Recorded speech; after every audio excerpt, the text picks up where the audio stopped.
Hi everyone. Good morning. We are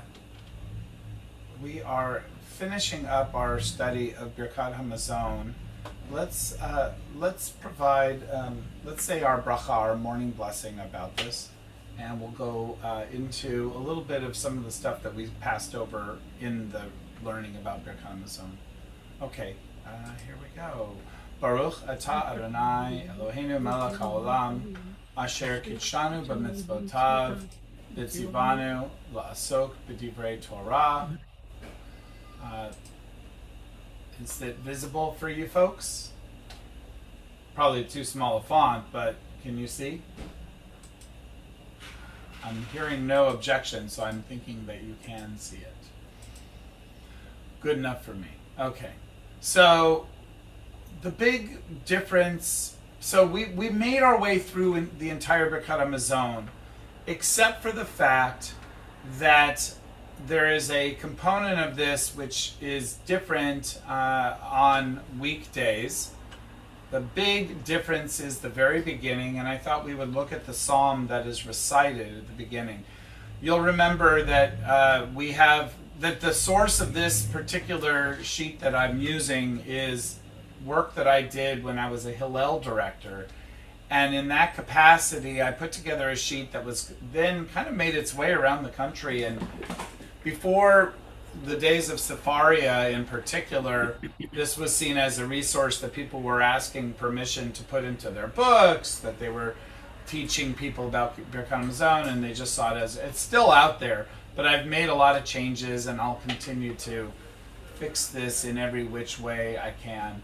But this passage, we'll remember, talks about the beauty of Shabbat as an introductory piece for Birkat Hamazon, and sort of speaks of Shabbat as a taste of the world to come.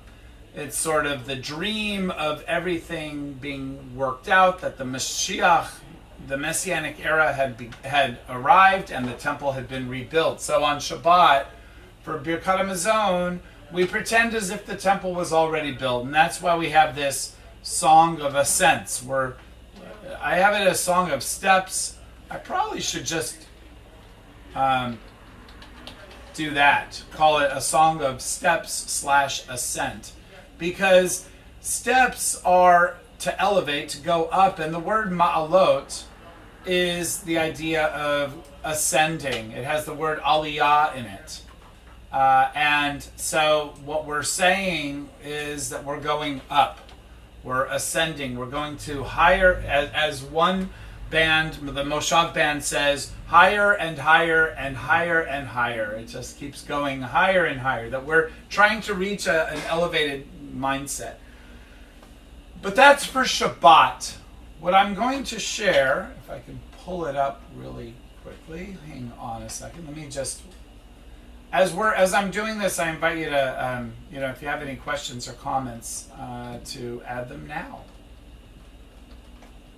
Anything that is still unclear about this, as I pull up the other source. This is the audience participation section of the class, everybody.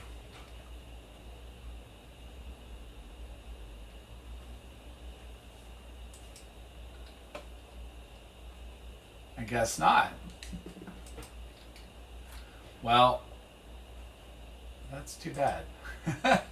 I'm going to, so that's Psalm 126, and now I'm going to go to Psalm 137.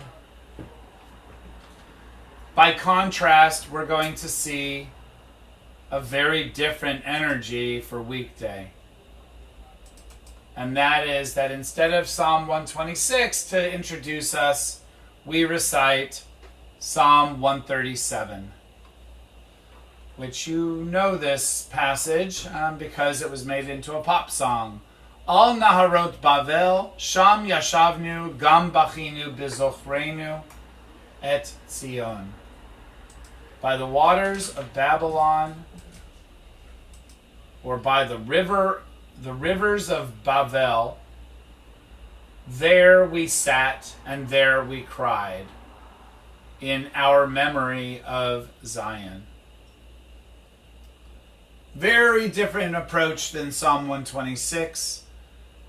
We have Birkat Hamazon starting with a reminder that we are in Galus, as they might say. We are in diaspora. We are in the furthest most west when our heart is in the east, to quote Yehuda Halevi.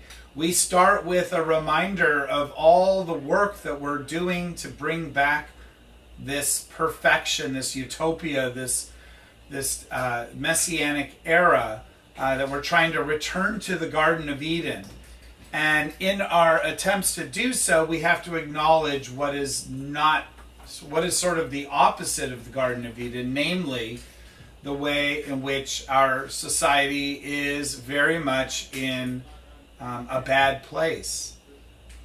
It's interesting in light of how some people feel that criticism of what's happening in the world is somehow unpatriotic, and that has led to the opposite perspective than the Jewish perspective, because as Jews we acknowledge what is not working.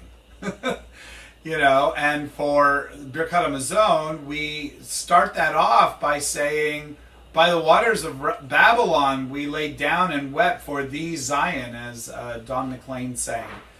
Al Aravim betocha talinu kinorotenu. On the willows within it, within it being the waters, we hung our harps, our lyres, our instruments, the kinneret, which is my daughter's name.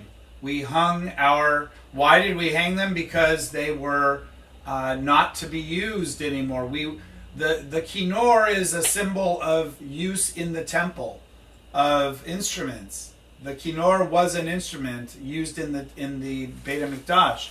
Oh, I need to turn off my coffee real quick. Okay.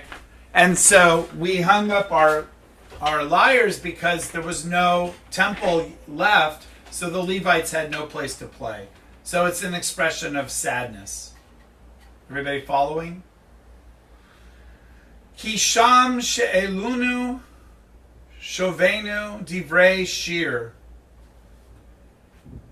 Because there, our she'elu, which they translate as captors. Let's see how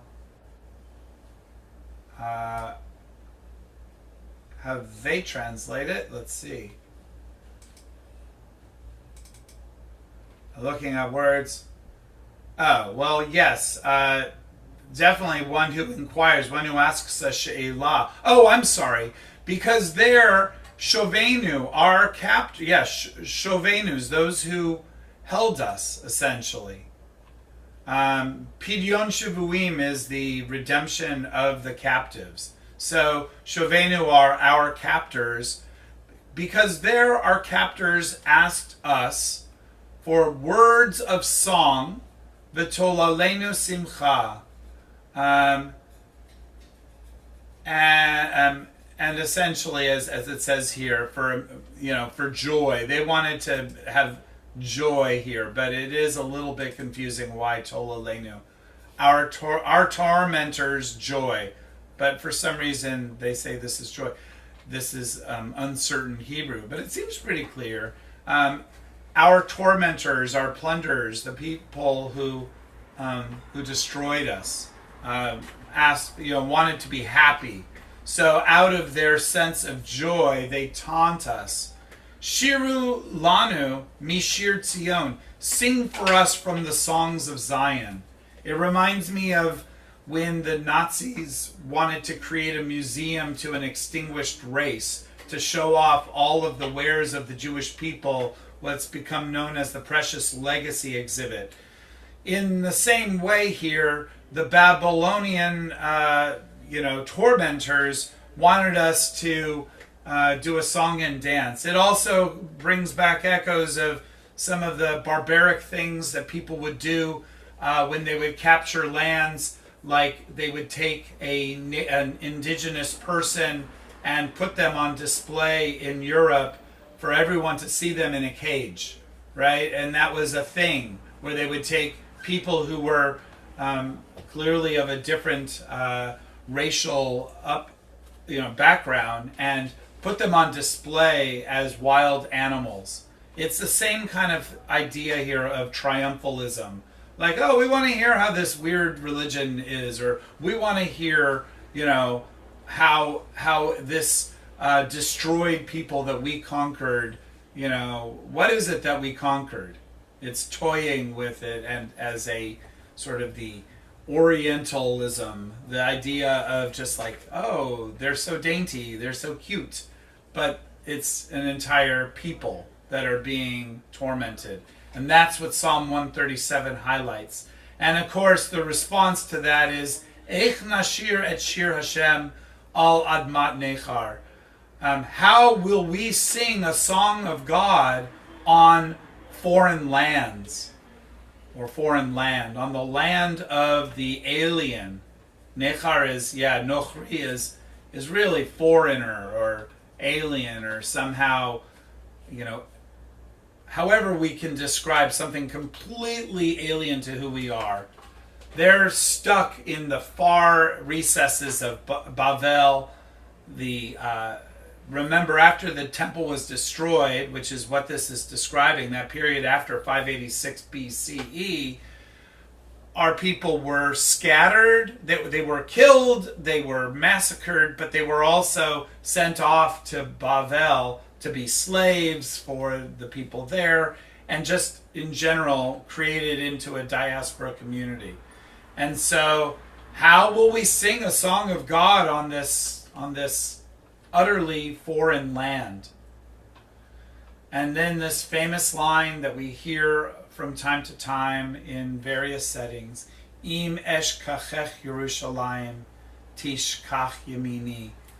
If I forget thee, O Jerusalem, may my right hand lose its cunning. And they translate it as, may my right hand wither. But it literally is, may my right forget. If I forget you, Jerusalem, may my right, Yemini, the part of me that is on the right, forget. Forget its cunning. So they say basically, may my right hand forget ... Implicit is, may it just lose its function. Tibak, and then it continues. Tibak lishoni lechiki. May my tongue cleave to my mouth, basically to my palate, to the, may it get stuck to my. May I develop a lisp, perhaps. May I lose my capacity to speak in a normal way. Im lo eskareni, if I forget thee. No, I'm sorry. If I do not remember you, if I do not remember thee. They have it as think, because to remember is to mention, is to think. It's all interconnected. It's the way in which the word zecher, which means memory, and zachar, which means male, are linked. It's a very interesting word, worthy of discussion unto itself. But we don't have time for that right now. May my tongue stick to its palate, to my palate, if I do not remember you. Im lo a'aleh et Yerushalayim, if I do not al rosh simchati, if I do not lift up Jerusalem or go up to Jerusalem, literally, al rosh simchati, at my happy, at times when I am happy, basically, simcha. So this is, again, we pretend like Zionism is only a 20th century idea that has taken hold because that's what we're being told over and over again by anti-Zionists.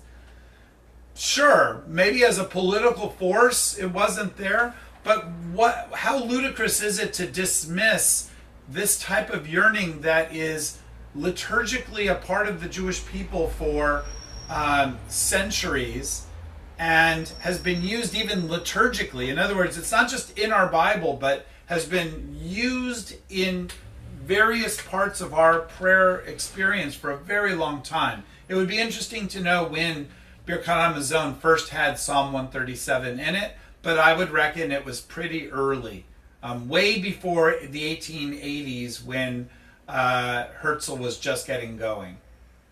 So if this is not a proto-Zionist text, I don't know what is. It certainly is a yearning for Zion. It even says Zion. It says it twice in this.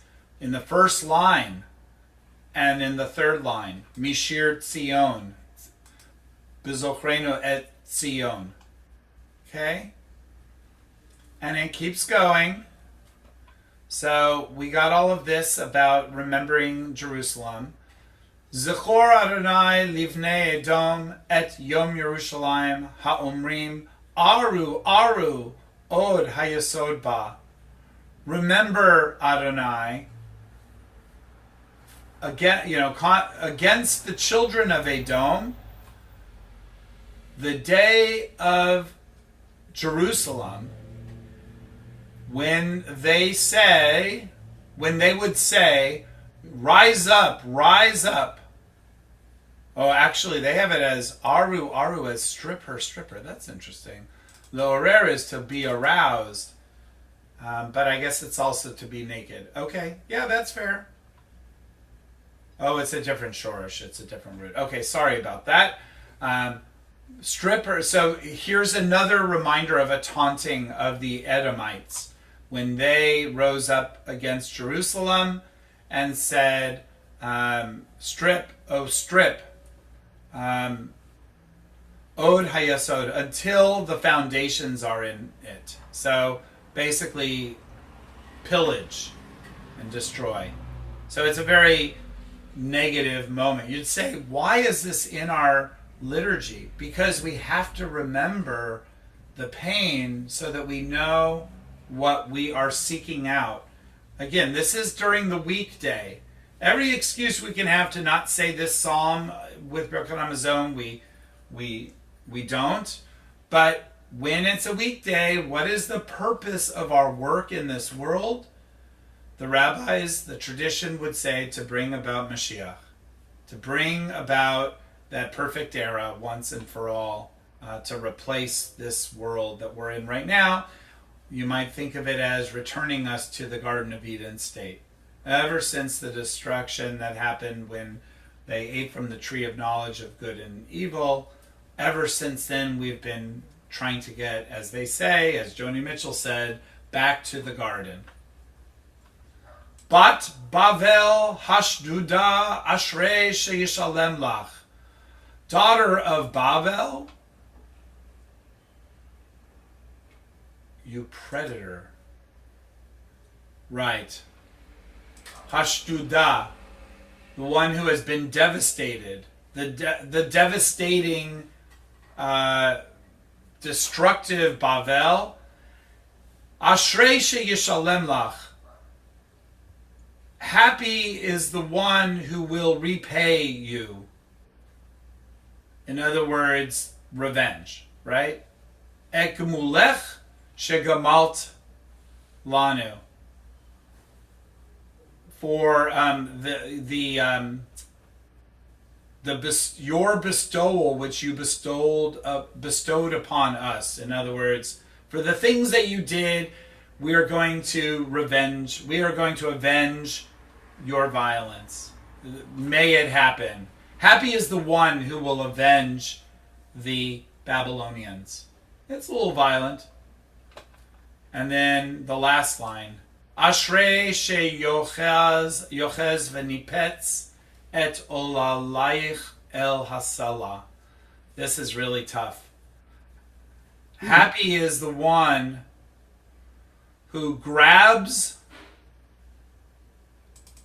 and dashes and will dash our descendants or your descendants upon the rock.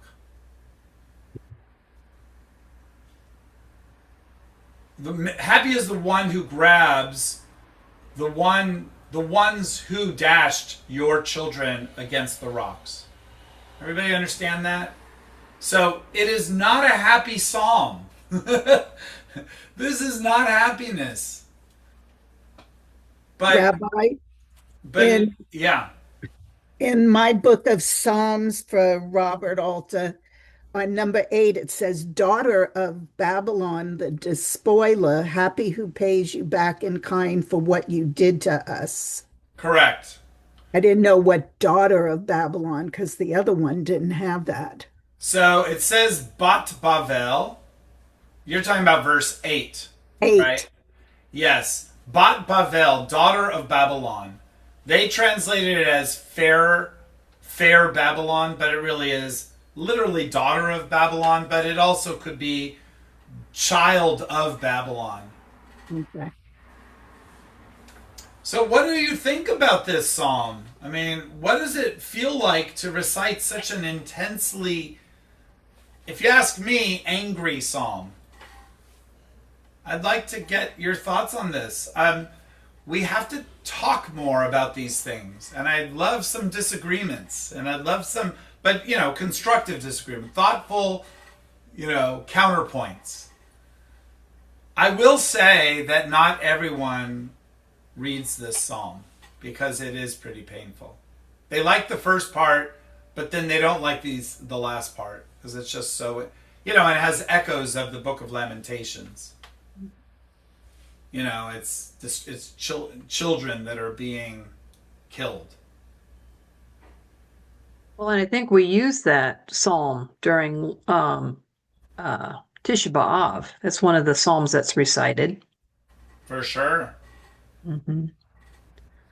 Well, it's certainly, if it says after your meal, it doesn't really seem like it's setting yourself up for good digestion. Right. So maybe if you were among the rabbis of the board of rabbis of Reform Judaism in the earliest days of determining what should or shouldn't be included, you might exclude this psalm from the liturgy. Right. And I'm just wondering, because I know that there are shortcut versions for during the week or even on Shabbat, but especially during the week when you don't have a time to do a long prayer. And I don't know, is this psalm included in the shorter version? No, let's take a look at that actually. I actually can pull it up very easily because it's on my Birkat Hamazon sheet. Here we go. Tell me when you can see it. Now we can. Okay. At the very end of this sheet, 4-page version, yeah. Short on time, try this.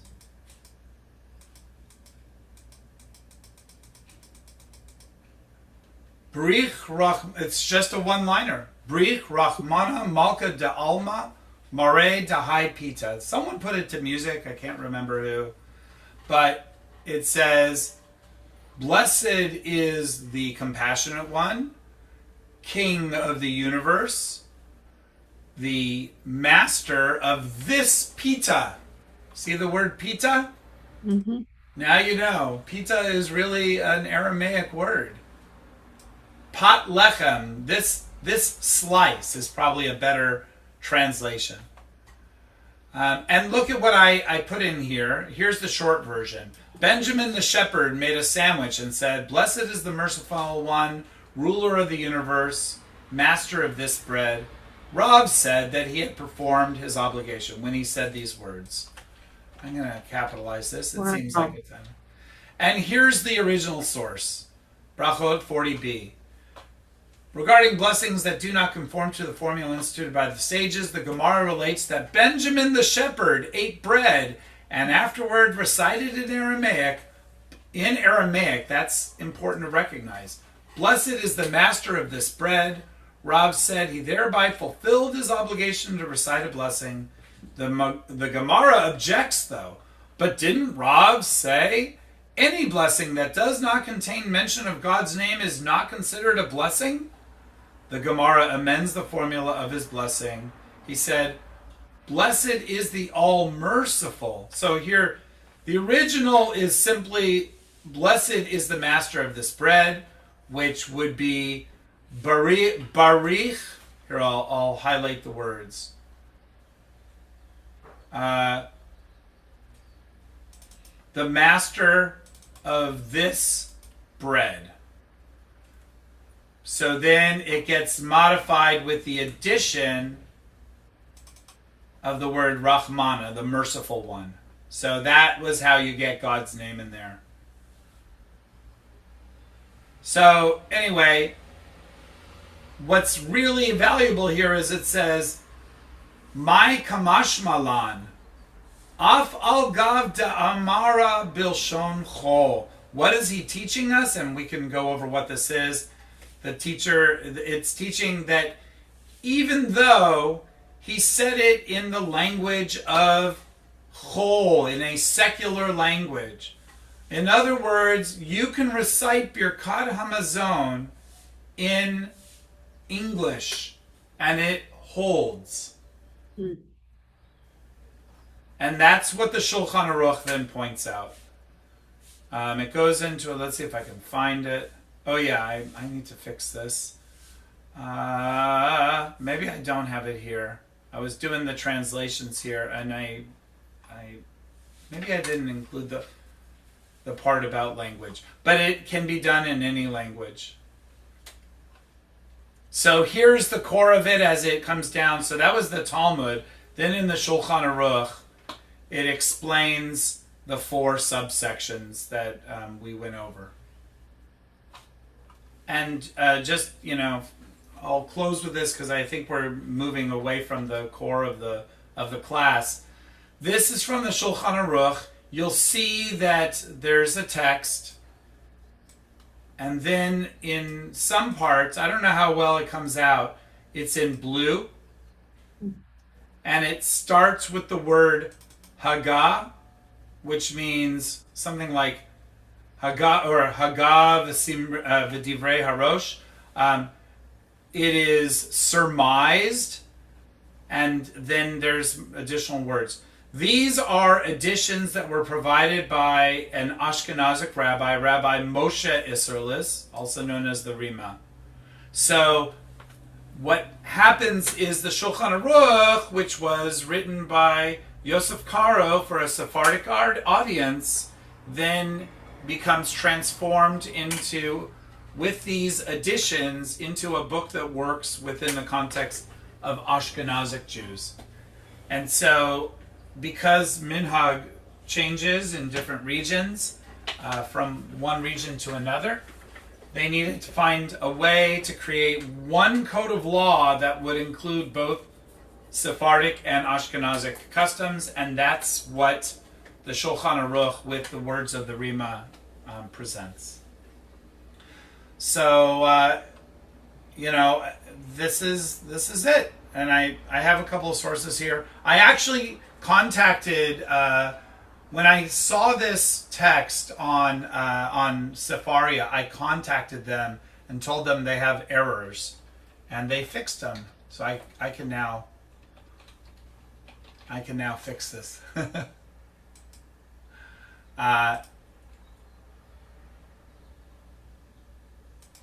And this should be a bet. I'll just steal the bet from here. Okay. Any last comments or questions?